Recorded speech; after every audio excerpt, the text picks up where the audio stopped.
He's not he doesn't have all the time put into it. No, he doesn't. Doesn't have the experience. We wouldn't see ABBA-esque nair to footstool to disables. We wouldn't see that. Which I found out like probably a couple weeks ago. That's actually a footstool double jump cancel disable. Yeah. That stuff's hard to do. It's really hard. You know it's also hard. Oh my goodness. Oh, we got the jab lock. We almost got the bat right off. What's going to be hard is the red team resetting this and winning. Oh yeah, it is. Because both of these players, as we mentioned earlier, Awestin and Gio, are very good doubles players. I mean, everyone on the screen right now, I feel like, is amazing at doubles. Yeah. And they all have their own separate strengths, too. Ooh, but Lima knows how to just systematically destroy a Ness recovery. What a great tech, and Gio is out here, so he can potentially save. Awestin has not touched the ground. Not even that. Oh, and oh my lord. The match has been going for 50 seconds. I think Awestin spent at least 40 of those off stage. Not even on the ledge, just recovering. Just recovering.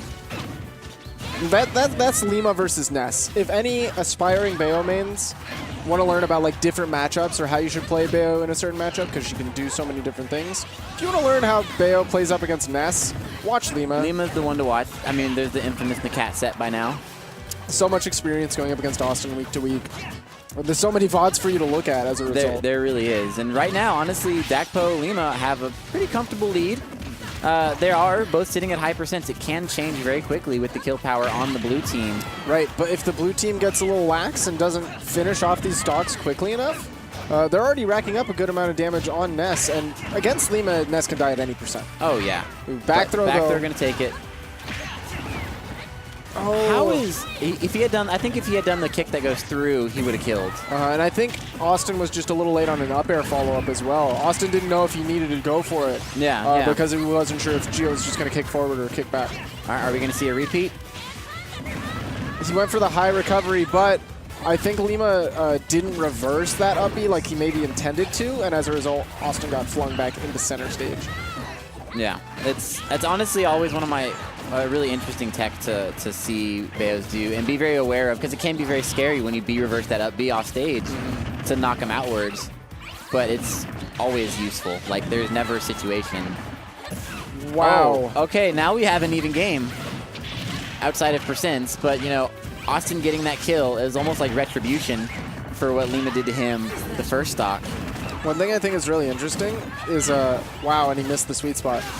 When Awestin was going for the down throw, Gio charged the up smash, and that covered DI out, but because Dakpo DI'd in, that gave Awestin free up air off the down throw. That's kind of crazy that they're like not just covering for each other in one way, but they're going for DI mix-ups within their throws. No, yeah, that is honestly probably one of my favorite parts about doubles that I didn't really get to appreciate until the last couple of weeks when I picked up Sheik and realized I can do these things, was that you can use the people to cover separate DIs, and you should. And oh my god, they've turned this all the way around. Completely. Now, if Dakpo takes this stock from Awestin real quick, this becomes a low stock, you know, or low percent 1v1, in which case anything can happen. Oh yeah. And one thing that Dakpo's actually said before is you can tell how good a team is by how they 2v1. Yeah, and that is definitely something I agree with. I've teamed with Dakpo in friendlies, though I would like to actually do a tournament with him.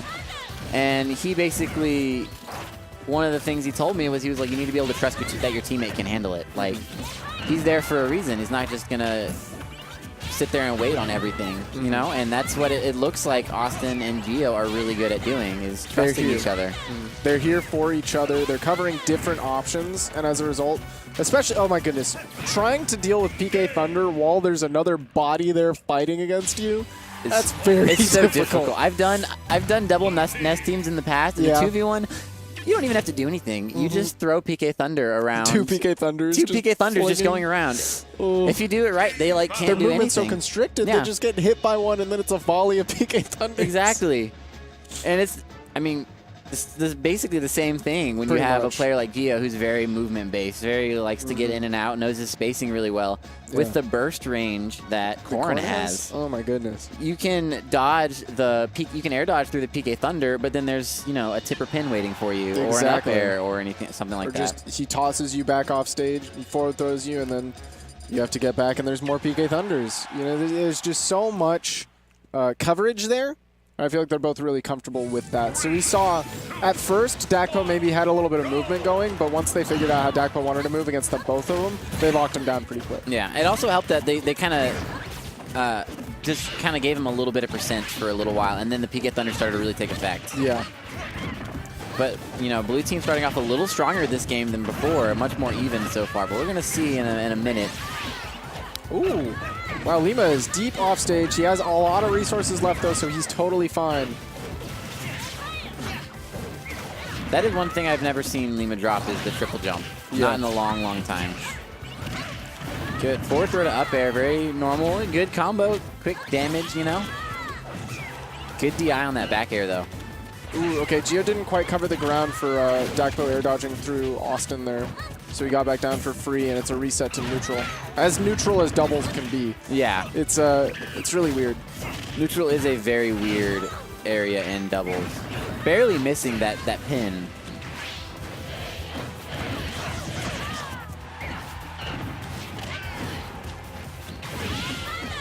So Lima actually having a bit of a harder time, you know, edge guarding this set or this match.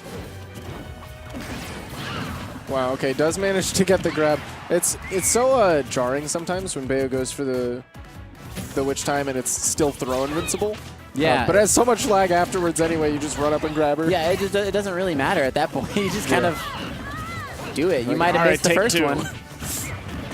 But they were able to seal that first stock. Now Gio, the only person remaining on his first stock. I do have to applaud Gio on his SDI. He's... Oh, no. I don't know what happened. I want to say that Lima might have sniped Gio's jump and Gio just didn't know. That's what it looked like. Like, nobody just falls to their death in a situation where they're like, I know my jump is gone. Like, yeah, it just doesn't happen. But Awestin is on the hunt for Lima right now, and he just got his meal. But Lima came back immediately. Yeah. Well, and now Dakpo and Gio, the only ones still stuck on those second stocks. Dakpo, though, sitting at death percent. This is one of those crazy things about teams is right here, this is effectively an even game. Yeah. Because if red team is able to take both of those blue stocks right away, or they're able to take them first, suddenly it's a 2v1, and no matter what, you know, the stock counts don't really matter. Whoever gets to the 2v1 first wins. Yes. Shoutouts to the Leon L for subscribing with that Prime subscription. Were you audible? Oh, perfect.